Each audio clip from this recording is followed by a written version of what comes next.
Welcome to another episode of Tough Talk Tuesday. As always, I'm your host, Lucas Biggers. Alongside me will be Jules, as well as Robert. And we have special guests tonight, Devon Alexander and Kevin Cunningham. Thank you so much both for coming on the show. All right, thanks for having me. Thanks for having me, my man. I hear rumblings that you may be coming back and making your return soon against Collazo. Are you guys still hammering out those details? Yeah, nothing confirmed. It's just a rumor at this point. You know, the Collazo fight is just really a rumor. There's no confirmation on any of that. Okay. Of course, something everybody wants to know is why the long layoff? Well, we just been dealing with some personal issues on my side. Just getting back to my roots, what got me there. Just thinking about a lot of things that I have to get back to, and just getting back to what got me three-time world champion, and that's pretty much sums it up. You know, just rededicate myself to the game and the game I love. So that's what I've been doing, and as you know, I don't like to lose, and I lost my last couple fights, and it's not a good feeling, and just got to get back to my winning ways, and I needed this time off, and we've been working hard now, so I'm just ready to make a statement with whoever I fight now. Okay. Now, going forward here, I mean, definitely I believe Aaron Martinez was not in your league. Obviously, I think you were a more skilled fighter in that. This is a question for either one of you. What went wrong? How would he have been able to do better, Kevin? How would Devon have been able to do better? Against Aaron Martinez, yes. Like you said, Aaron Martinez wasn't even supposed to be in the same ring with Devon. So, but you know, when a fighter is not at 100%, and you know, he's you know, like I said, it's been documented that Devon's gone through the personal issues with the painkillers and whatnot, and he was under the influence of that particular substance at that particular time. So, I mean, you really can't, you know, base what he should have been doing and what he should have did better, because no matter what you prepare and train a fighter to do, if he's under the influence of something that's got him in there that's not, and there's nothing he can do to be himself, then there's just nothing you can do. So, and that's basically what he was dealing with, you know, at that particular time. Okay.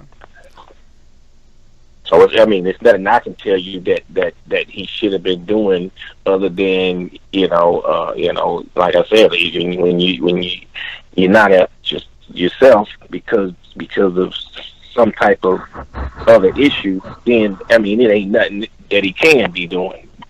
You know, if you're not right, it ain't nothing you can do. You see what I'm saying? Definitely, yeah. As far as currently, how are you, Devon? I mean, is everything back to normal? You back to healthy? Everything is back to normal, healthy, feeling strong, feeling good in the gym. Just like I said, rededicating myself.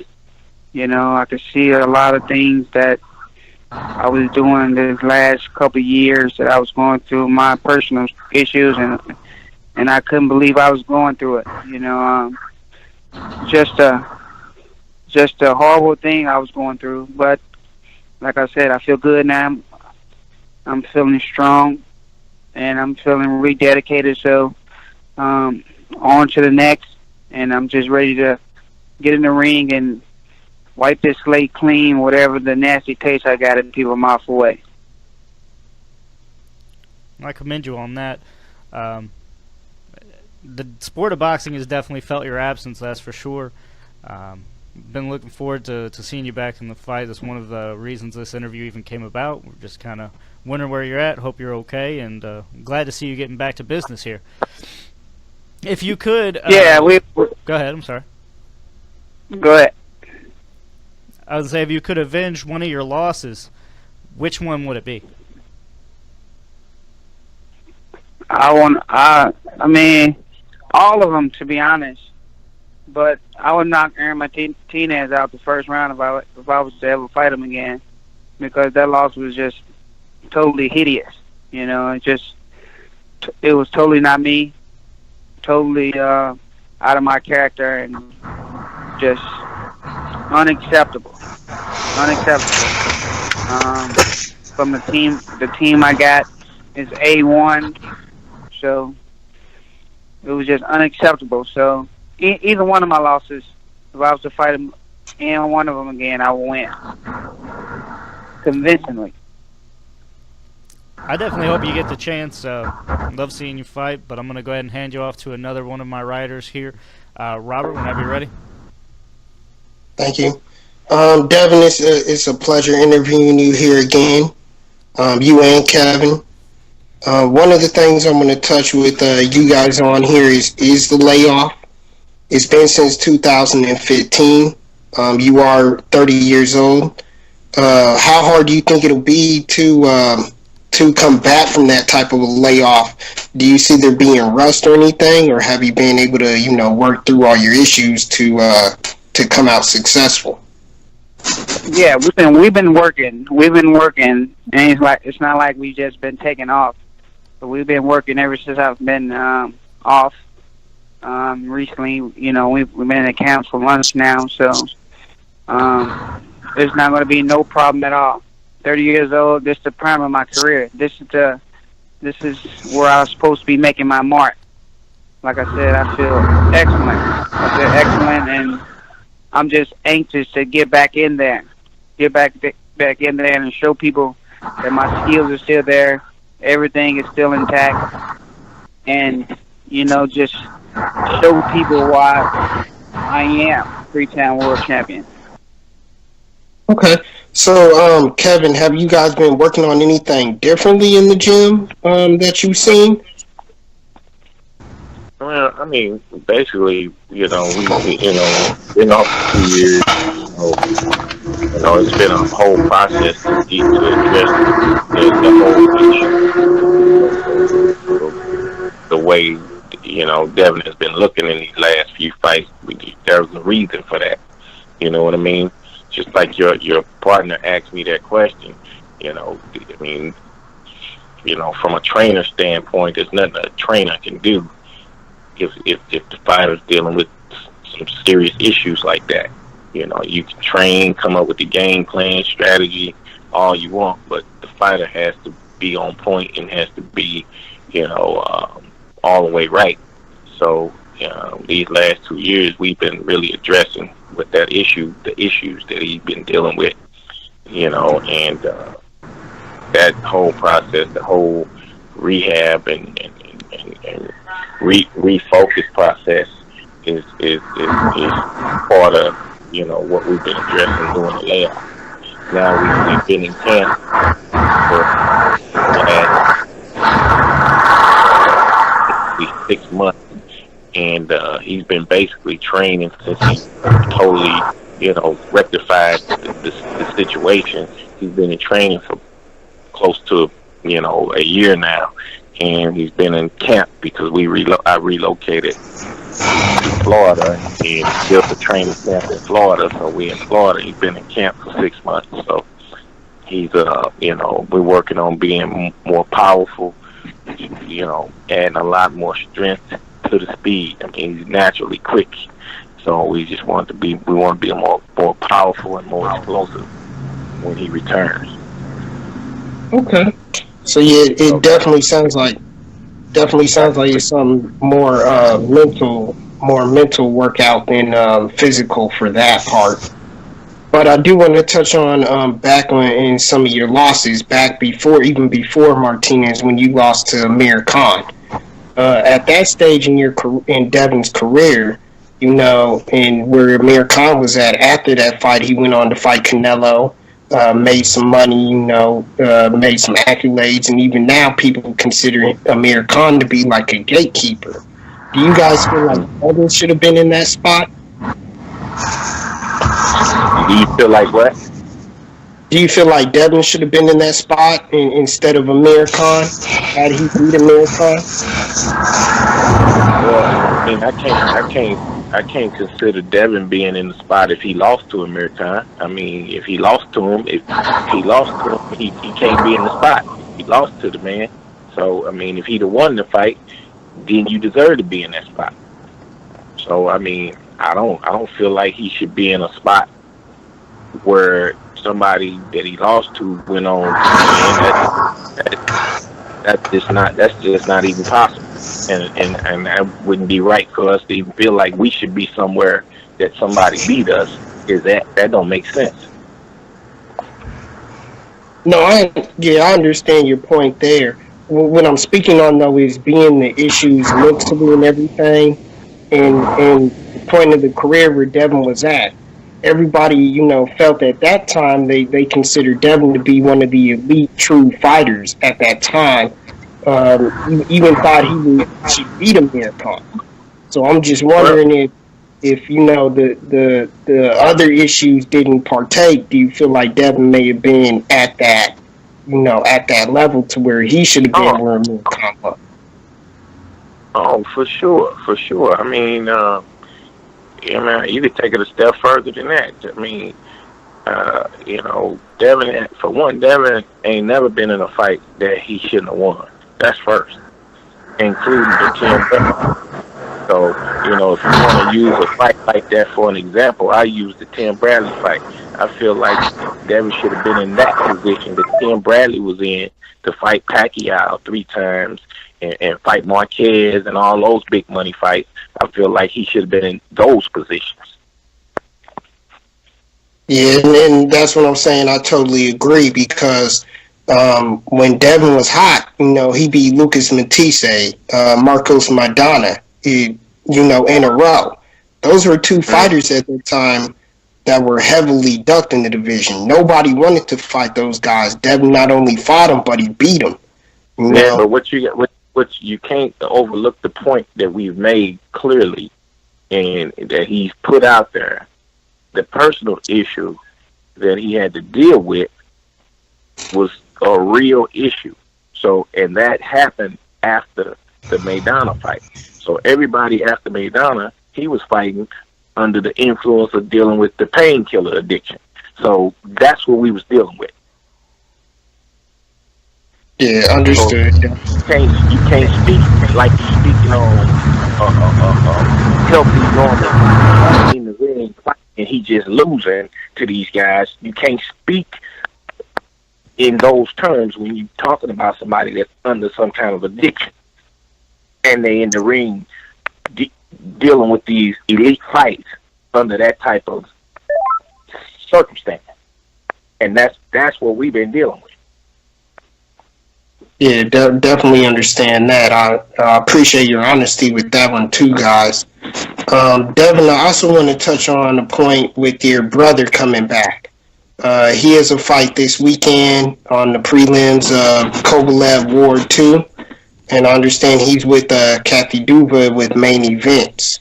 Can you touch on how you feel about your brother coming back and everything? Oh man, I feel good. It feels good to see my brother out doing what he loves. Anytime I talked to him while he was in there, that was his motivation for just staying clean in there and getting out and getting back to his career. So I'm just happy to see that he's doing his thing in the ring. I'm always going to be there to support him.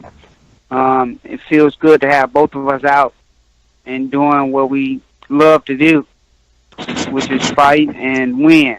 And that's my big brother, and continue to rise to the occasion and try to do the brother thing. Right. Have you given him any pointers, while he's trying to make his comeback in this in his career? Absolutely, absolutely. I try to tell him, what I see in the ring for his arsenal, for his skill wise. Um, he's been out of the ring for a minute, so he got to get acclimated back to doing things in the gym in the ring. So he's been looking good. He's been looking good, and I just try to tell him there's certain things that I see that he can be doing in the ring, and thus far since he's been out, he's been doing his thing, and I'm just happy to see him happy and out and progressing like he's progressing. Yeah, that's definitely a blessing. Kevin, are you Yeah. involved anywhere in his career at all? Do you help out or anything?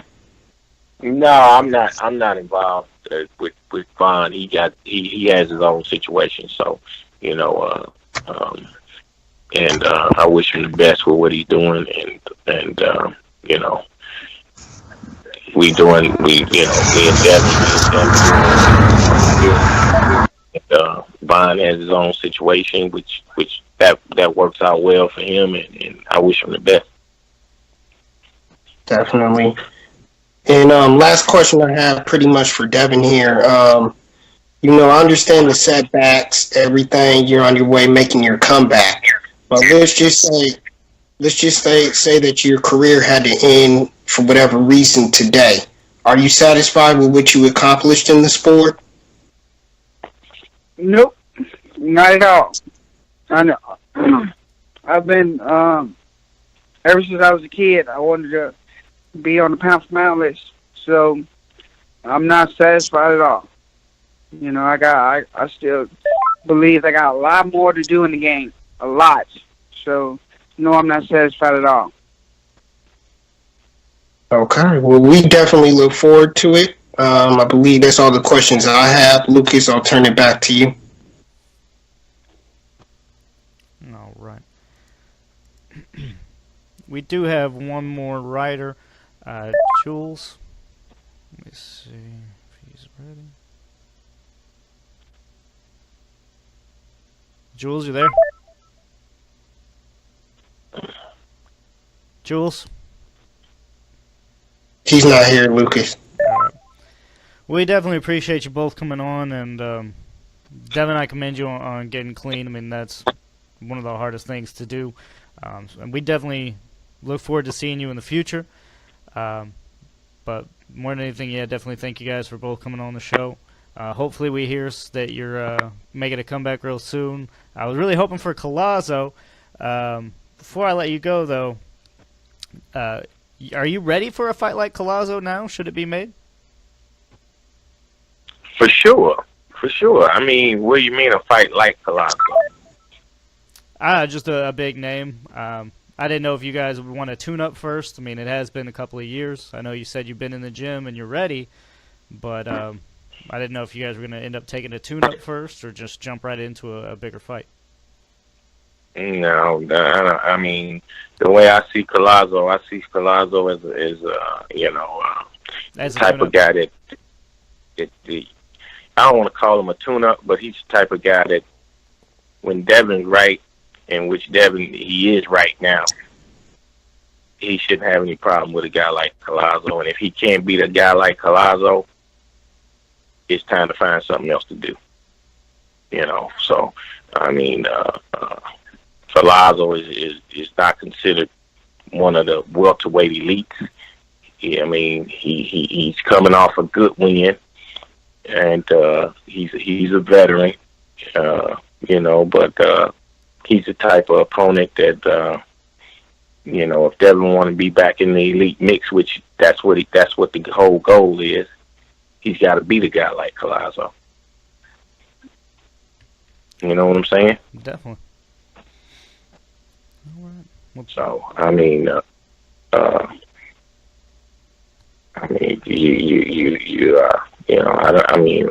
I don't see what's so special about Collazo to where it's such a big fight that I think it's the perfect fight for Devin to come back to. I mean, that type of fight, Josecito Lopez type of fight, a Chris Algieri, all those are the type of fights that we want to come back to. Okay. And then move on back into the elite mix where he belongs. Okay, so you're saying a fight like one of those, and then back to a championship type fight, if allowed. Back with one of those type of fights, and back in the mix with one of the top guys out there. Because I mean, we know the reason for Devon's setback, and it didn't have anything to do with the fact that he was losing to guys because they were so much better than him. He's basically what he caused his own problem, and that problem has been rectified. So, we're looking for the B level type of guys, and take care of one of those type of guys, and get right back in the mix with the rest of the guys. Because I think Devon's skill set is just as good as Danny Garcia.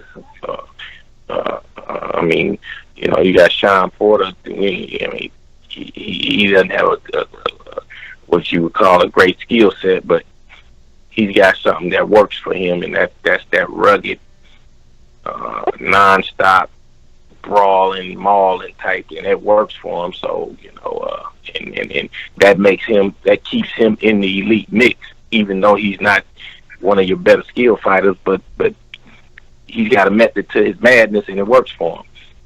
But I think Devon's just as skilled as any of them guys. I mean, for skill wise, Danny Garcia, Keith Thurman, any of them top guys, if we're talking about skill wise, and if he's right and on point, he's just as skilled. He's just as skilled as any of them. Yeah, there's no arguing that. No arguing that at all. Yeah.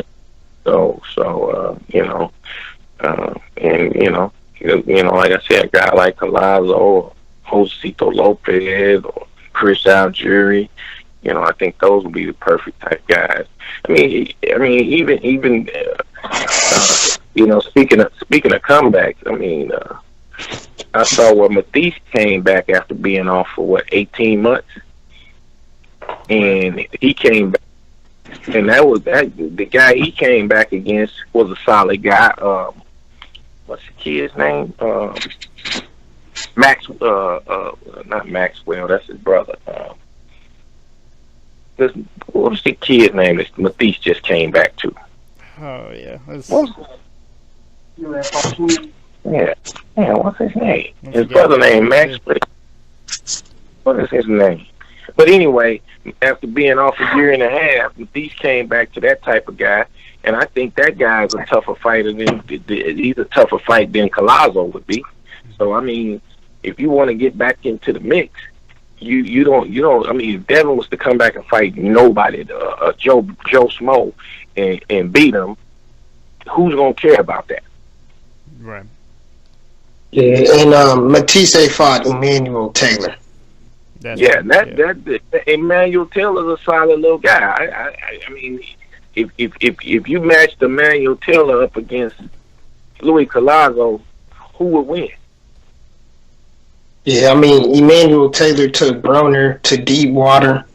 And, Adrian Broner's one of the elite fighters out here right now as well. So I definitely agree with that. Collazo, he had his bumps. He never really made it to elite status. Right. So I understand. He's coming off a good win, but who'd he beat? Right. I mean, Sammy Vasquez. What did Sammy Vasquez do? I don't even think Sammy Vasquez has ever even fought in a world title fight. Matter of fact, he was coming off a loss when he fought Collazo, right? I believe so, yeah. Right, yeah, correct. Yeah, he had just got beat by that Diaz kid that just lost to Crawford, right? I believe so. That sounds right. Who did Crawford just beat? Felix Diaz, right? Felix Diaz. Correct. Yeah. Felix Diaz had just beat Sammy Vasquez. So Sammy Vasquez came off a loss when Collazo fought him. So I mean, how big of a win really is that for Collazo? Good point. So for people to say, "Oh, wow, why are you coming back against Louis Collazo?" Well, okay, well, who the fuck is Louis Collazo at this point? I hear you. You know, I mean, he's still there, but he ain't one of the. I don't consider him as an elite welterweight. I consider him as one of the older guys that's still around. He's got enough to if you in there BSing, he's wily enough to stay in the mix. But if you have potential of being one of the elite fighters and one of the best in this division, you're supposed to take care of a guy like Collazo or Josecito Lopez or any of those BC class type fighters, and that's what I consider those guys. Right. And if you guys could choose and select one of those routes to go, whether it be Algieri or Collazo, what would you guys prefer? It doesn't matter. Either one of them. It doesn't matter. Doesn't matter. Doesn't matter. Okay, then let me ask you a question. After that, which champion would you be looking at? That doesn't matter. That doesn't matter neither. I mean, me personally, if I'm a matchmaker, and the way they're pushing for Earl Spence to fight Keith Thurman, right? That's what they want, right? Yep, that's what they're trying to make. So if Devin comes back, looks good, looks sharp, and they'll probably try to make Keith Thurman and Earl Spence early next year, right? I would assume so, yeah. Right. So a Thurman guy will like be out at least until beginning of the year, so. Or to the end of the year or something like that or whatever. So I mean, Keith Thurman might be looking for I'm more sure they want to put him in with somebody before he fights Earl Spence, right? Right? Should, yeah, definitely. And it should be a softball if he's fighting Earl Spence, right? You would think it'd be a good step. Yeah, I mean, if that's the fight that they really gonna make, but you never know what they're gonna do. So I mean, but any of them elite guys, Devin comes back, looks good. He's a good fight for any of them guys. Danny Garcia, Keith Thurman, Lamont Peterson, any of them guys. Well, I've seen Devin at his best, and that Maidana fight was a complete shutout. And then to go on years after that and see what Maidana did with Mayweather was just amazing to me. So I can't wait to see Devin get back. Who else? So who else has beaten Maidana that bad? Honestly, nobody. I cannot remember a fight, and I was there live, and I was expecting a good fight, and I'm like, man, I don't see how this was just a complete shutout like it was. Yeah, Devin beat Maidana way worse than Floyd did. Oh, way worse. Yeah, I mean, some people think that Maidana beat him. I mean, it was a close fight. I wouldn't go to the stretch to say Maidana actually beat him, but it was definitely a close fight. In that first fight, I was there, and most people were sitting ringside was like, I don't know, man, waiting on the scorecard. Most people was like, I don't know, man. I don't know. This can go either way. Yeah, I don't know. I'm definitely glad that you guys came on the show. It was a great interview for both of you, and we both appreciate you coming on. Rob, do you have any more questions for you in the show for the night? Man, I just can't wait, Devin. I just can't wait for you to get back in the ring and fight all those guys that you mentioned, especially in the mix in the division. Errol Spence, Keith Thurman, even Danny Garcia out there, even another tilt maybe with Sean Porter. All those fights, to me, I can't wait to see you back. Yeah. Another fight with Mir Khan. All those fights are available. You know. Exactly. Definitely. And Uh, but yeah, thank you guys for coming on, and I wish you guys both the best, and especially to you, Devin. Good luck in the future. all right. Thanks for having us. Have a good day.